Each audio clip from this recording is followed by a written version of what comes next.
So President Trump says it was a terrible decision to keep LAUSD schools closed this fall, but he did not say how he would safely keep campuses open. Meanwhile, it was another day of tension between the White House and the nation's top infectious disease doctor. Mistake. President Trump's reaction to the decision by LAUSD to keep school campuses closed in the fall. In an exclusive interview with CBS News, the president lashed out at district leaders for making the call, supported overwhelmingly by teachers. What do you tell parents and teachers who feel that it's unsafe to go back? I would tell parents and teachers that you should find yourself a new person, whoever's in charge of that decision, because it's a terrible decision. Because children and parents are dying from that trauma too. They're dying because they can't do what they're doing. Mothers can't go to work because all of a sudden they have to stay home and watch their child, and fathers.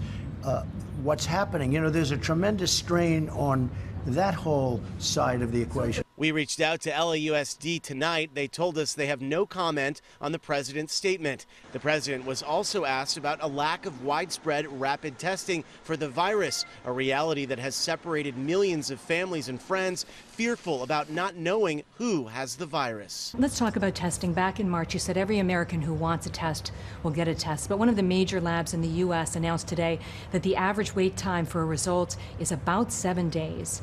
So is the national testing strategy working? Working. We have 45 million tests as of, I think, today, approximately 45 million tests. No other country tests like us. In fact, I could say it's working too much. It's working too well. We're doing testing, and we're finding thousands and thousands of cases. What can you do to speed up the testing result time?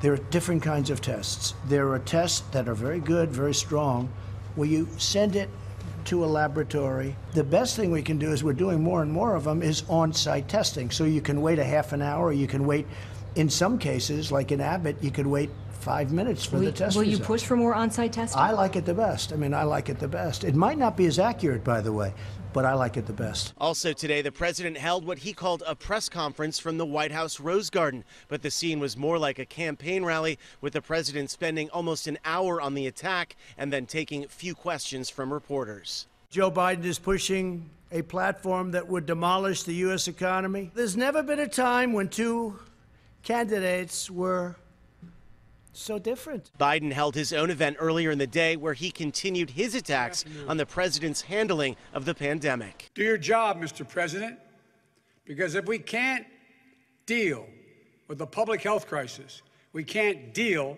with the economic crisis. The simmering tension between the president and the country's top infectious disease specialist, Dr. Anthony Fauci, continued today. President Trump's social media director, Dan Scavino, posted this political cartoon in an attempt to discredit Dr. Fauci. During an appearance in an online forum Tuesday, Dr. Fauci did not directly address the cartoon, but did have these pointed words. For the most part, you can trust respected medical authorities.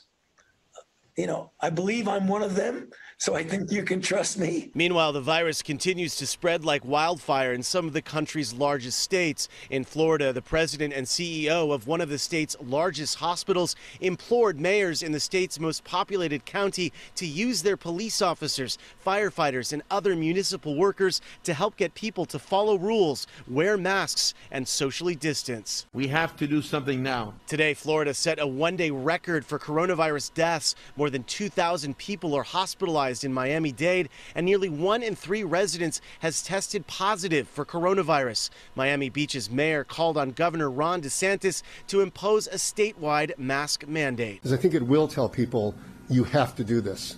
Not just urging you to do it, but it's urgent that you do it. In Texas, officials are pleading with people to follow mandates. This is not a drill.